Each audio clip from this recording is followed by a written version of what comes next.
카스리 형제 자매 여러분 안녕하십니까? 오늘은 성도들의 자유의지에 대해 살펴보도록 하겠습니다. 많은 사람들이 구원에 관해서 자유의지를 말하는 이 시대에 개혁주의에서는 구원에서의 인간의 자유의지가 없다라고 말하면 그럼 인간이 로봇인가? 하나님 마음대로 하시는 건가? 그럼 가만히 있어도 구원받겠네. 전도할 필요도 없겠네. 이런 답답한 반문을 제기하기도 합니다. 성령으로 거듭나기 전에 우리는 예수 그리스도를 믿을 의지조차 없습니다. 성령으로 중생된 자들만이 믿음을 가질 수가 있는 것이죠. 성령의 인치심을 받지 못한 자들의 영혼은 여전히 죽어 있는 것입니다. 오직 거듭난 자들만이 변화되어서 성도다운 모습으로 살아갈 수가 있는 것입니다. 교회에서는 당연히 복음과 교리를 전하면서 성령의 역사로 교인들의 변화를 기대해야 하는데 이런 것들을 가르칠 사역자들도 찾아보기 힘들고 거짓 사역자들이 많기 때문에 이런 복음을 포기하고 교회에서 인문학과 심리학, 철학 등 인간들의 지혜를 가지고 와서 교인들을 가르치고 변화시키려 노력을 합니다. 또 유대인들이 가르치던 쇠마 교육을 가지고 오기도 하죠. 이런 것들을 가르치면 어떻게 될까요? 교육을 시키니까 당연히 사람들에게 눈에 보이는 변화가 보이기도 하겠죠. 감동적인 인문학적인 내용을 가지고 와서 알려주면 마음에 찡한 감동을 일으키기도 하고 심리학을 이용하여 위로를 주거나 사람들의 상처를 치유한다고 하면서 예수님을 곁들이면 사람들이 마음의 변화를 느낄 수 있고 어느 정도 힐링이 되는 느낌도 받을 수 있습니다. 교리에 무지한 교인들은 이런 것을 은혜라고 생각하고 주님이 주신 변화라고 생각하겠죠. 그런데 그런 감정은 세상 책을 읽어도 얼마든지 느낄 수 있는 마음의 감동이고 심리적 변화일 뿐입니다. 성경에서 말씀하시는 거듭남과 회심이라는 것은 단순한 마음의 감동 수준이 아닙니다.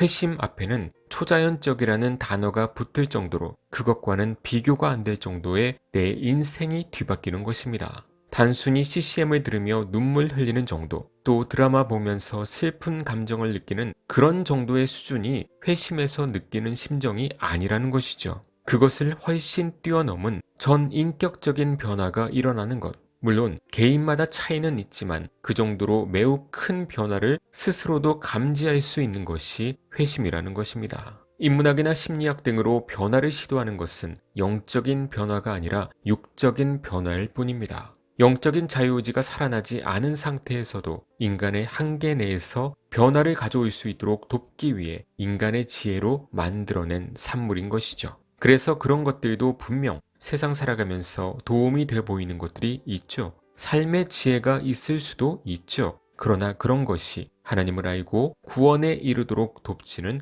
못한다는 것입니다. 인간이 거듭나지 못했음에도 불구하고 인간 안에 여전히 살아있는 의지와 선한 것들이 있다고 믿기 때문에 인문학과 심리학, 철학 등을 동원해서 인간에게 도움을 주면 충분히 변화되어 살아갈 수 있다고 믿는 거죠. 이것을 신비주의적인 면에서 말하면 내면의 신성을 추구한다고도 할 수 있고 말이죠. 이해가 되시죠? 그래서 그런 자들이 참된 구원의 길은 포기하고 교회에서 자기개발 등으로 육적인 내면을 향상시키면 그것이 은혜이고 구원이며 변화라고 생각을 하게 되는 것입니다. 이것이 바로 외식하는 자들이고 회칠한 무덤과 같은 자들이며 경건의 모양은 있으나 경건의 능력은 없는 유사 그리스도인들입니다. 그래서 그러한 인간적인 방법으로 변화를 느낀 것을 자기가 거듭났다고 착각하고 살아가다가 구원도 모르고 성경도 바르게 모른 상태에서 죽게 된다면 그 사람들이야말로 주여 주여 하면서 지옥으로 향하게 되는 것이죠. 그래서 교회에서 예배를 드릴 때 CCM이나 세속적인 악기나 흥분되는 것들을 없애는 이유는 사람들이 그러한 불필요한 것들로 인해 심장 박동을 느끼고 자기가 은혜 받았다고 착각하게 만들지 않기 위한 이유도 있습니다. 그런데도 그런 것들을 서슴없이 교회에서 사용하는 사역자들은 정말 거듭남과 회심이 뭔지를 알고 있는지 저는 매우 의문이 듭니다. 단지 지적 찬동에만 머물고 있는 사람들은 아닐까요? 이렇게 인간의 한계를 넘어선 영적으로 거듭나서 자유의지가 생긴 사람들은 그 한계를 벗어나지 못한 사람들을 알아볼 수 있습니다. 그래서 구원받은 자는 구원받은 자를 알아보게 되는 것이고 사람을 볼 때 또 배우자를 선택할 때 상대방이 그런 죄성에서의 싸움에서 얼마나 이기고 있는지가 보이기 때문에 현명한 선택을 할 수가 있는 것이죠.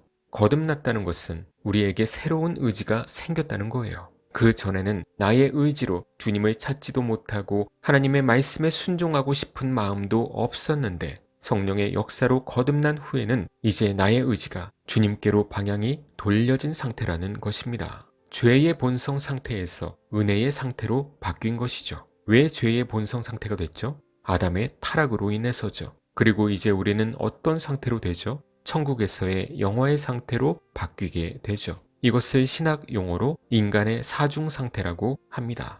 그래서 결론은 사람을 거듭나게 하는 것은 그런 인간적인 학문과 방법이 아니라 언제나 말씀드렸듯이 썩지 않을 씨, 바른 복음뿐이라는 사실입니다. 물론 인문학, 철학 등을 아예 배우면 안 된다는 의미는 아닙니다. 그러한 것들은 단지 인간사에 살아가면서 도움이 되는 한 가지의 방법일 뿐 그것이 여러분을 새롭게 하거나 거듭나게 하는 것은 아니라는 사실을 확실히 알고 있어야 할 것입니다.